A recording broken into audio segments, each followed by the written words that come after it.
Hello there, it's Manic Pixie Danny. Welcome back to Gank Studios. We're back with another Creator Chats episode, and this time a familiar face I'm pretty sure you know. Ta-da! Vanille. It's me. I'm so happy we have her here. I first got to know her because of Gamer Girl Philippines. So now let's start our interview or Creator Chat with Vanille Velasquez. Yay! Hello.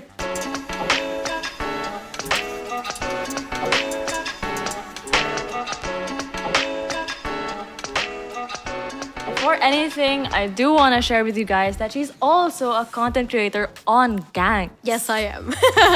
Although I should utilize it more. I've been perpetually overwhelmed, but I'm trying to get back into creating more content this year. I totally understand you, and we could collab and help each other out sure, if you want. But I do want to emphasize that Vanille was able to do a mental health campaign on Gank, and it's super beautiful. I actually downloaded your... Oh, thank you. Yeah, it was really So fun to check it out. work on that. Yeah. Thank you again for joining us with that. So anyway, I want to ask you a few questions. Can you tell me and the audience a little bit more about yourself? Okay, so I'm Vanille, and I'm a Filipino voice actor. I've been voice acting since professionally since 2017. I was a part of Vero TV's Dubbing Academy. That's actually how I got my start in the local industry. Yeah. Dubbing Academy was like this show on Hero TV that was like a reality contest slash show, and yeah, basically they take like people who want to be voice actors, who want to be Tagalog dubbers mostly, and then they put us on the show, and then we compete against each other while they teach us how to become dubbers. That's why it's called Dubbing Academy. Yeah, that was my start, and that was 2016. And then after that, I did this anime. I dubbed it in Tagalog, Pandora and the Crimson Shell. And then I met, because of the directors that I met there, yeah, that's how I got started locally. Aside from that, I've also been voice acting online for a while.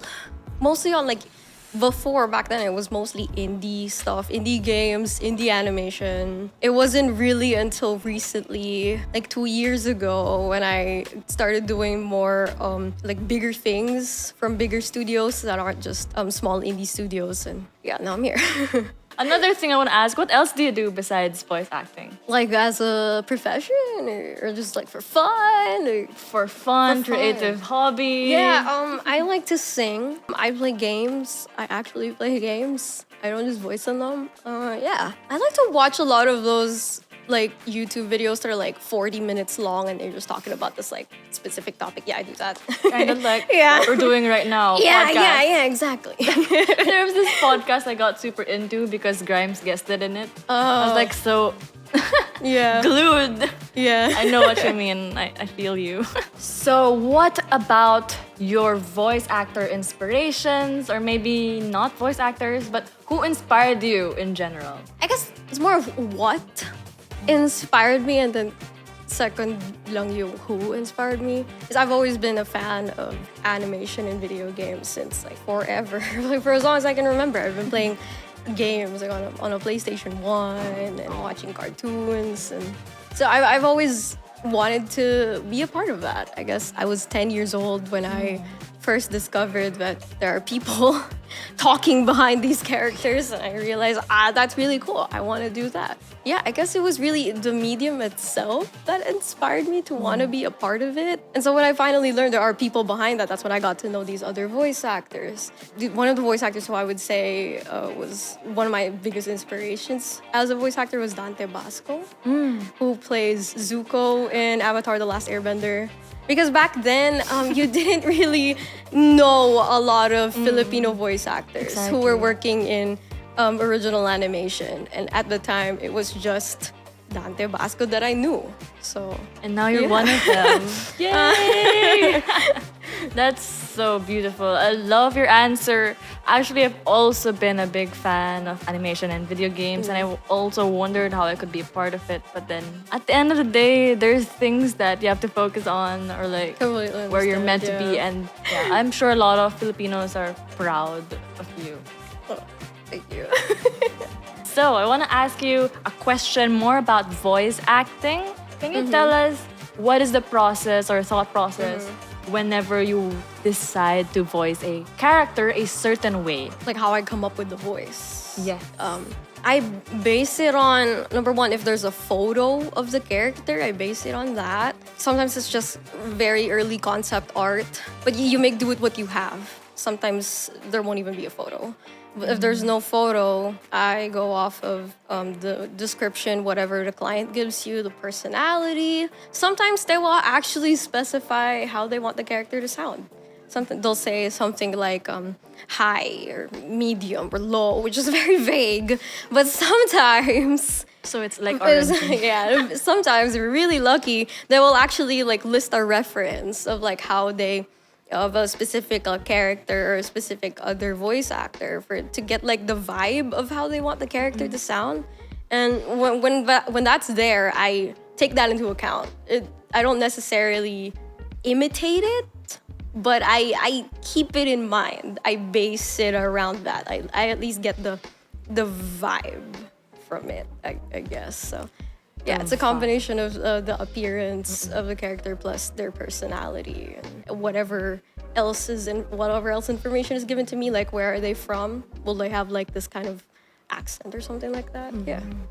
All right, so speaking of getting bigger studios to work with, how did you get specifically scouted for Neon and Zeri? Can you tell us about that? For Neon and Zeri, I actually just got an email.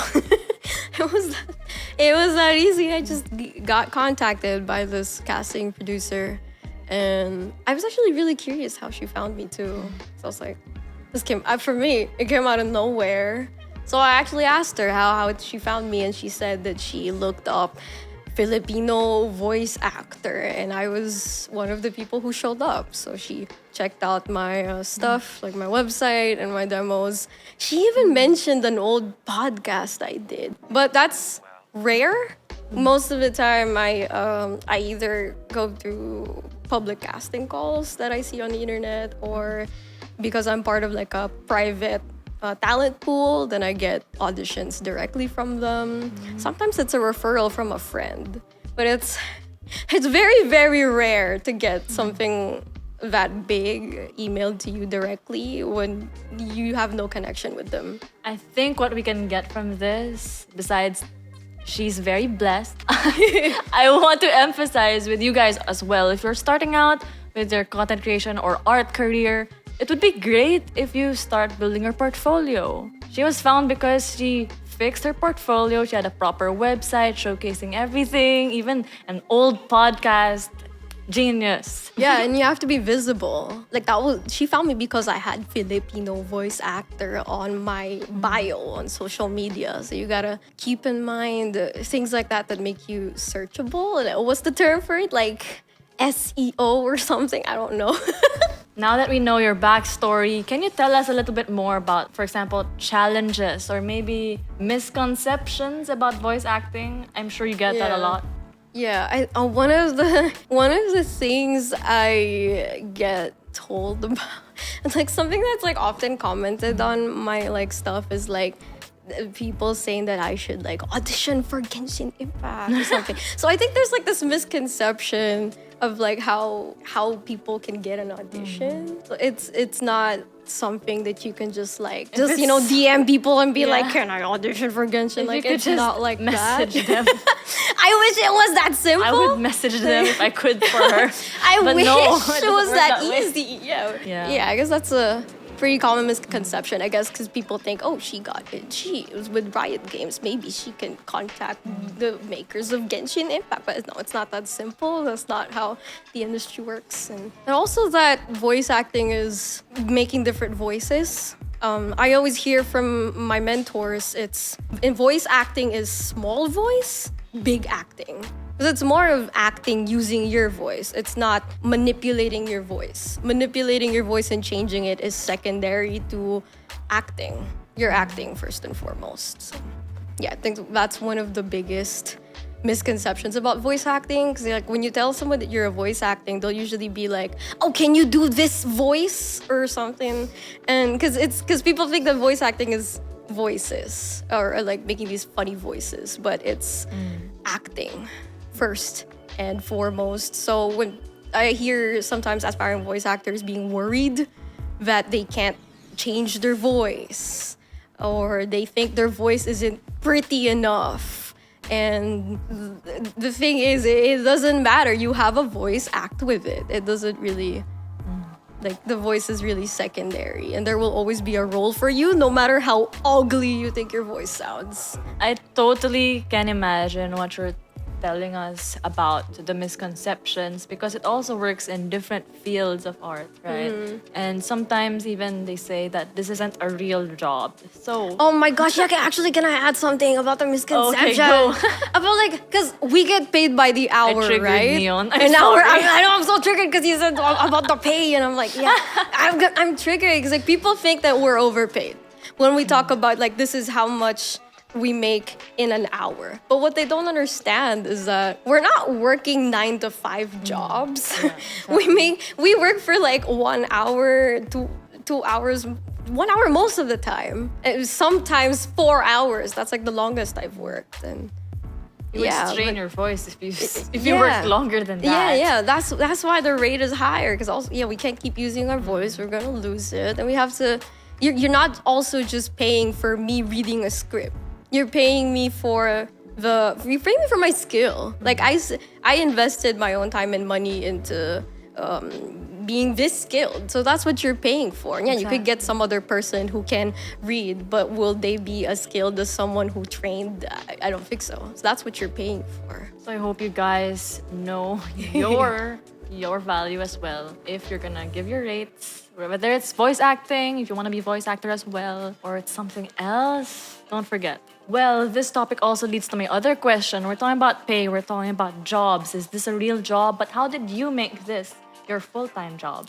We're not talking about 9 to 5, but technically. Yeah. Admittedly, it's also some privilege. I am very privileged that I don't have to be the breadwinner of my family. When I first started voice acting professionally I actually started it while I was in college. I started professionally voice acting while I was in college. So I think that eliminated the need for me to actually start making a lot of money right away because I was also still studying. So it was like a part-time thing for me at first. And then when I finally left and did it full-time, I had already established the connections because I started doing it part-time first.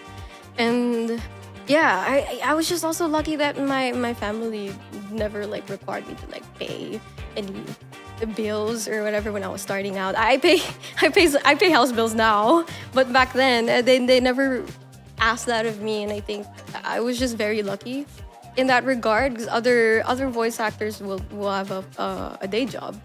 And then they'll do voice acting on the side until they get to the point where it starts paying off. Yeah, to sum it up, I think it was luck and some privilege. It was luck that I discovered this really early while I was in college. That made it easy for me to just, do it part-time, ease into it.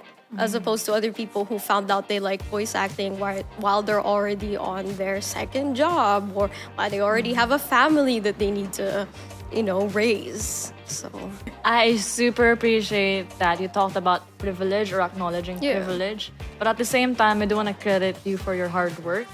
Regardless of the luck, regardless of the blessings you get, there's a lot of hard work you still put into it, a lot of thought process, and working on the skills to be where you are right now. Oh yeah, for sure. I definitely wouldn't be at the skill level that I'm at if it weren't for the people who took chances on me when I was newer. And every job, because in the beginning I couldn't really afford to take VO classes, especially the ones from overseas, because they would be in US dollars and converted to pesos. They're so expensive. And yeah, so in the beginning I didn't really have that much training. So whenever a director took a chance on me, I used it as like, I'm gonna listen carefully and I'm gonna learn from what this director tells me. I'm gonna learn from this job, and that's really how I slowly learned.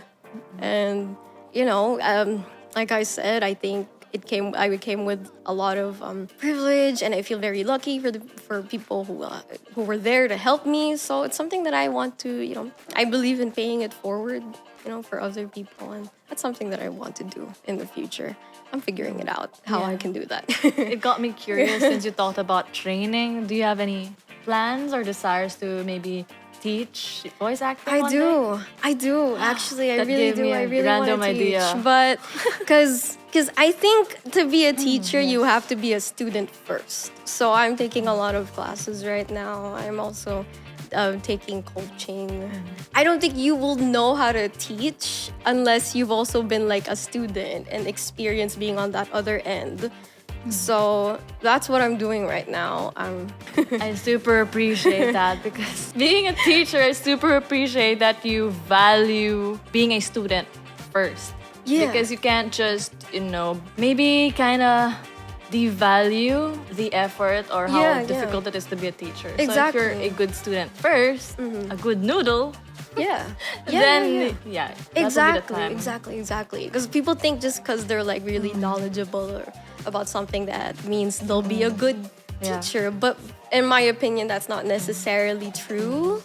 Because some people like me, I mostly learned in a non-traditional way. I learned by myself. I was practically like 80%, 70% self-taught. And so I don't know how to teach that stuff. It's something that I kind of just picked up along the way. I always say because I didn't have formal acting training, I act based on instinct instead of like actually knowing principles of like acting and stuff. So how can you teach instincts? It's something, it's not really something you can easily teach.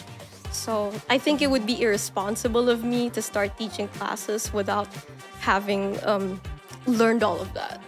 So that's why I haven't taught classes yet. But that's totally fine because when it comes to the real world, you learn things sometimes out of the classroom, right, kids? But I also appreciate that you give value to philosophies, to principles, because that's what builds a lot of things like math. Anyway, it gave me an idea that maybe I could invite you in our school. You could do a workshop and teach the kids.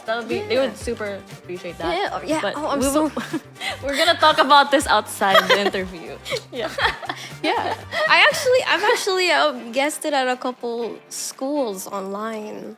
But it wasn't a workshop. I'm hesitant to do workshops. It's more of a Q&A type of setup. I'm more comfortable with that because it's easier and Let us start with the more Gank-related questions. Right.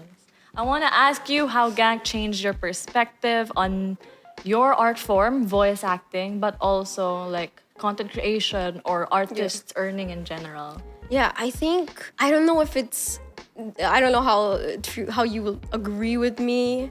I think us Asians were a lot more like hesitant to ask for money from strangers, people we don't really know. So I think we're a little bit late to the crowdfunding trend that other content creators in other countries have been doing for a while now. So I think it's really nice that we have this platform focusing on Southeast Asians, Filipinos. It's very localized. Yeah. And I think it's really nice, seeing all these Filipino creators kind of, taking charge and normalizing that, this is nothing wrong with this.